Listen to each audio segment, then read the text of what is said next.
전해드린 대로 중앙선거관리위원회가 자녀 특혜 채용 의혹과 관련된 고위직 4명에 대해서 수사기관의 수사를 의뢰하기로 했는데요.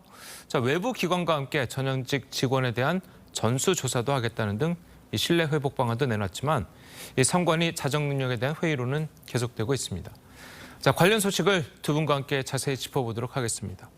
정호김 전 새누리당 의원 그리고 김종욱 전 민주연구원 부원장 나오셨습니다. 안녕하세요. 안녕하세요. 먼저 어제 있었던 노태학 위원장의 이야기부터 듣고 오시겠습니다. 참담한 마음과 함께 무한한 책임감을 느낍니다. 진심으로 송구하다는 말씀을 드립니다. 지금 국제당 입장 표명은 별도로 안 하시는 건가요?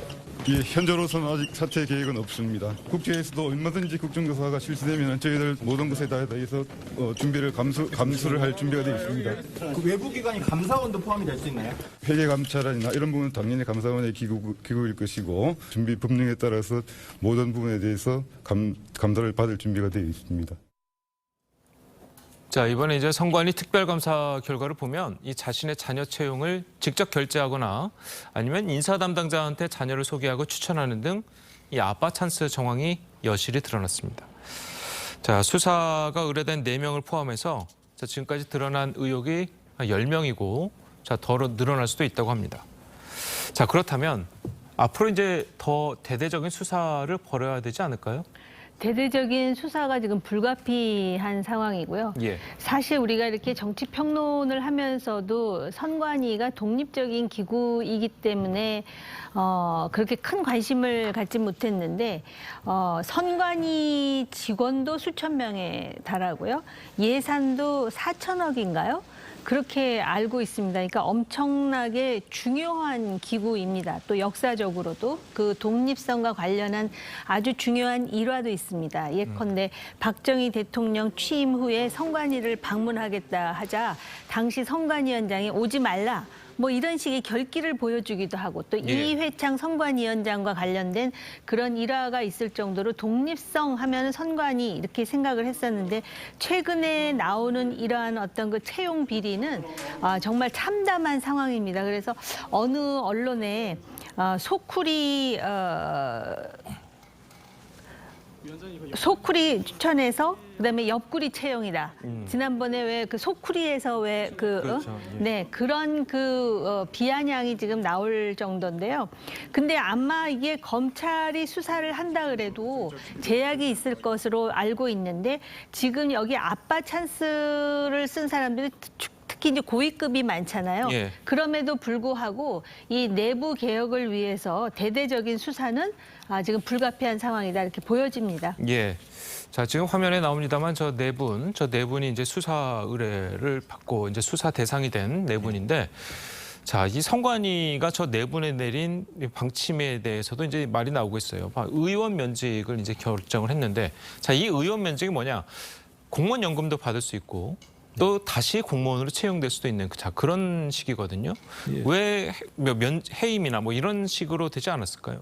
일단 기본적으로 이런 문제가 발생하면 공무원들 같은 경우는 예를 들어 의원 면직을 시키는 게 아니라 대기 발령을 시켜놓죠. 왜냐하면 어떤 결과가 나오고 난 다음에 거기에 대한 사법적 모든 책임들을 지게 하는 측면들이 있는 건데 이번에 이제 의원 면직을 하게 되면서 내부적으로 예를 들면 그냥 아주 손바마이 같은 어떤 처벌을 한 게 아닌가 이런 얘기들이 나오긴 합니다. 그렇죠. 이 문제 관련해서 더 중요한 문제는 좀 구조적인 문제가 있긴 한 것 같아요. 왜냐하면 지금 관련된 사람이 사무총장, 사무차장, 총무라인 계열이기 때문에 이 실무행정을 핵심적으로 책임진 라인들이 오랜 동안 누적되면서 아마 아빠 찬스라고 하는 이런 아주 해괴한 형태의 불공정한 상황들을 만들어내는 측면이 분명히 있기 때문에 말씀하신 것처럼 이번에 일벌백계 하지 않게 된다면 다시 이런 부분들이 부활할 수 있는 가능성이 되게 높습니다. 그래서 내부에서 제안한 내용들이 있긴 하죠. 수사를 의뢰하기도 했었고 전수조사를 하겠다고 얘기를 하고 여러 가지 제도적 방침을 얘기했습니다만 문제는 이건 이제 앞으로 벌어질 문제인 거고 지금까지 벌어진 문제와 관련해서 선관위는 어떤 책임을 질 것인가의 문제와 관련해서 선관위 스스로가 제대로 설명하지 못한 측면이 분명히 있습니다. 그래서 이 부분에 대한 자구책 부분들은 또 다른 측면으로 선관위 위원장을 비롯해서 선관위 차원에서 국민들에게 제기하고 좀 스스로가 좀 자기에게 좀 훨씬 더 좀 예를 들면 강력한 처벌을 보였을 때 국민들도 그렇다면 당신들이 제기한 안에 대해서 동의할 수 있을 거라는 생각이 들기 때문에 지금 조치 같은 경우는 국민들이 납득하기는 어려울 거라는 생각이 듭니다. 예, 지금 말씀하신 것처럼 지금 그 비리, 채용 비리가 일어난 게 이제 사무총장, 사무차장 뭐 이 라인 그러니까 행정적인 업무를 하는 실무 라인들이잖아요. 자, 그래서 이제 선관위가 개선안을 내놓은 게 이 사무총장을 외부에 공개하겠다. 자, 이런 안을 내놨습니다. 네. 자, 이게 어느 정도 해결책이 될 수 있을까요? 그냥 고육지책이죠. 그런데다가 지금 그 독립성이라는 이유로 지금 징계를 하는데 지금 사무총장, 사무차장 출신을 전부 의원 면직을 시켰다라는 거 아닙니까? 예. 그러니까는 의원 면직을 시켰다라는 거는 연금에도 피해를 주지 않고 그다음에 실제로 이제 일반 공무원들은 수사를 받아가지고선 문제가 있으면 퇴직을 제한할 수 있는데 그 예외가 바로 사무총장과 사무차장이니 이걸 이제 외부 수혈로 하겠다라는 건데 고육책이죠. 근데 어찌됐든 그거 자체가 지금 이제 하나의 대안일 수밖에 없습니다. 현실적으로는. 그런데 이제 수수는 뭐냐면은 전수조사를 하겠다고 지금 선관위원장이 한 만큼 수수는 전수조사하고 또 검찰 수사 의뢰해가지고선 소위 그 의법 조처를 할 수 있도록 하는 것이 수순이고요. 예. 사실은 지금 그 내부에 대해서 아는 사람들 얘기를 들어보면은 이것이 지금 최근에 불거지긴 했지만 굉장히 오래 묵은 일들이다라고 말하는 사람들도 굉장히 많습니다. 그래서 전수조사를 하면 조사하다 보니까 한 자릿수에서 지금 아빠 찬수 두 자릿수로 넘어왔는데 이게 지금 어느 정도로 비화될지 모릅니다. 사실 정치를 하는 사람으로서 그동안에 뭐 중앙 선관위뿐만 아니라 그 지역의 선관위들 보면은 정치하는 사람들에게 엄격한 잣대를 들이대면서 정작 본인들은 이런 식으로 그 행태를 유지해 왔다라는 것이 정말 거의 그 당혹스러울 정도입니다. 예. 자, 그래서 감사원 조사도 이제 뭐 하고 국회에서 이제 국정조사도 한다고 하고 자, 그런데 이제 문제는 이 선관위가 그 사법기관 아니겠습니까? 어떻게 보면. 자, 그렇다면 행정이나 입법기관에서 과연 조사를 할 수 있느냐? 자, 이 부분이 있거든요. 그러니까 실제로 이건 좀 근거가 있긴 근거가 있는 얘기예요. 선관위 주장 자체가. 그러니까 예를 들면 적어도 감사원이 감사 대상인가? 그래서 감사원법을 보더라도 감사원법 20조 임무나 22조의 검사 사항을 보게 되면 소위 선관위에 대해서 감사할 수 있는 권능이 있는가, 권한이 있는가 부분과 관련해서는 제가 볼 때도 권한이 없다라고 얘기할 수 있는 측면들이 꽤 많이 그 포괄적으로 나와 있습니다. 예. 또 중요한 문제는 선관위 사무가 뭐냐면 국민의 참정권 문제와 관련된 문제예요. 그러니까 선거권에 대한 전반적인 상황들을 관리하기 때문에 근데 감사원이라고 하는 공간이 계속적으로 일상적인 감사를 한다고 얘기했을 때 감사원장 임명권은 제가 볼 때 대통령이 가지고 있는 상황이기 때문에 그렇게 되면 이제 행정부 자체가 소위 헌법기관인 선관위에 대해서 일상적으로 예를 들어 계속 감시 감독할 수 있다는 측면들이 분명히 있기 때문에 이 부분에 대한 조율이 필요하다. 그래서 저는 이제 감사원이 감사를 해야 한다라고 하는 이런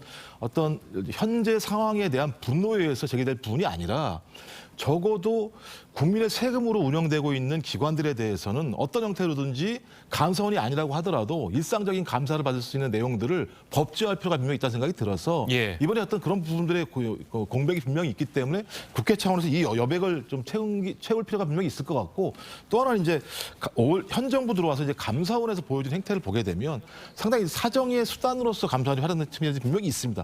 이런 여러 가지 조건들 때문에 논쟁이 많이 될 거라는 생각이 들긴 하는데 전 그렇다면 이런 논란에도 불구하고 선관위 스스로가 국민들이 납득할 만한 안을 내야 되는 거죠. 그러니까 감사원 감사를 받지 않겠다라고 하는 법률적인 근거가 있다라고 얘기할지라도 그것을 넘어서서 소위 국민들 스스로가 선관위가 이 정도라고 얘기하면 이해할 수 있어라는 안을 내지 않았을 때에는 아마 감사원의 감사를 받아야 한다라고 하는 국민적 요구들을 비켜가기가 좀 어려운 측면도 있다는 생각이 듭니다. 예, 알겠습니다.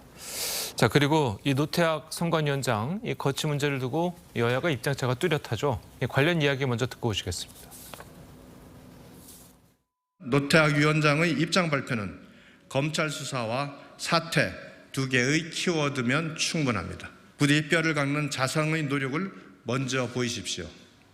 노태학 위원장의 사퇴와 감사원의 감사, 검찰 수사가 그 시작이 될 것입니다. 선관위 정확을 위한 국정원의 서버 점검 요구에 이어 선관위 사무총장, 차장을 압박하여 사퇴시키더니 노태학 선관위원장까지 사퇴를 압박하고 있습니다. 독립성과 중립성은커녕 무능의 끝을 막장 정치로 가리려는 것입니다. 자, 일단 뭐 노태학 위원장은 현재로선 사퇴 계획이 없다고 했습니다. 자, 근데 일반 국민의 입장에서 봤을 때는 뭔가 정부 기관에서 무슨 일이 잘못했을 때 위원장을 사퇴하라는 거는 야당이고 여당이 그걸 막는 역할을 하는데 이번 경우는 좀 반대예요. 왜 그런 건가요? 선관위가 독립기구라고 하면서 실제로 그 독립성을 오남용했기 때문에 예. 결국은 이런 상황은 어떻게 보면 선관위가 자초한 자업자득이라고 보여지는데요. 예. 일단 노태학 위원장은 자기가 임기를 다 채울 생각은 없다라고 얘기는 합니다. 근데 이런 식으로 물러나지는 않겠다라는 입장인 것 같은데요. 독립기구잖아요. 그리고 심지어는 감사원의 감사도 받지 않았습니다. 그래서 심지어는 지난번 소쿠리 투표 때도 감사원 감사를 거부했었어요. 자체 감찰로 마무리를 했는데요. 그럼에도 불구하고 왜 이런 일이 벌어지냐면 독립기구라고 말만 했지 실제로는 정치의 바람을 그대로 탔기 때문에 특히 문재인 정부 때 그 조혜주 사태라고 여러분들 많이 기억을 하실 텐데요. 그리고 지금 이제 노태학 위원장의 경우에도 그 문재인 정부가 뽑은 선관위원 9명 중에 7번째의 그 선관위원으로서의 선관위원장이었고요. 또 이 노태학 대법관은 그 김명수 대법원장의 임명 중에 결국 노태학 법관이 들어감으로써 그 김명수 대법원장이 뽑은 대법관이 과반수가 되는 그러한 위치에 있기 때문에 지금 노태학 위원장에 대한 여당의 그 압박이 굉장히 드센 것 같아요. 근데 과연 이런 여당의 태도는 그러면 옳은 것인가? 그럼에도 불구하고 선관위는 또 독립적이어야 되는 것도 맞습니다. 그러다 보니까 최근에 이제 다른 위원회도 그렇고 이런 식으로 문재인 정권의 알박기 인사들을 밀어내려고 하는 게 아니냐라는 또 이제 그런 볼멘 소리가 나오는데요. 그렇기 때문에 노태학 위원장이 여기서 이제 중심을 잘 잡아야 될 것 같아요. 저는 개인적으로요. 이런 상황에서 과연 정부가 내지는 뭐 그 권력에 의해서 선관위원장이 나가는 것이 과연 이것이 바람직한지에 대해서는 좀 의문점이 있습니다. 그럼에도 불구하고 이미 모두에 말씀드렸듯이 이런 상황을 초래한 업보라는 게 있잖아요. 그렇기 때문에 제가 볼 때는 아까 김 교수 말씀하셨듯이 지금 선관위를 내부 개혁을 어떻게 할 것이냐. 사무총장, 사무차장은 말할 것도 없고 그다음에 이제 선관위원장을 대법관이 하는 이유는 바로 서하법부라는 그 자체가 주는 정체성이 민주주의 내지는 정의의 최후의 보루라는 것인데 실제로 그렇게 되지 않았다라는 선관위에 대한 불만이 정치권뿐만이 아니라 국민들 사이에서도 있거든요. 그래서 이 부분을 잘 조율해야 될 것 같아서 저는 제 생각으로는 오히려 지금 노태학 위원장이 어떤 식으로 개혁을 하는지 노태학 위원장에게 명예로운 출구를 만들어주면서 차제의 선관위가 개혁되도록 하는. 왜냐하면 여기서 이제 위원장을 몰아내게 되면은 이 정부가 또는 이 정권이 지난 정권에서의 인사를 임기의 독립성이 있음에도 불구하고 전부 몰아내고 자기 사람으로 채우려 한다.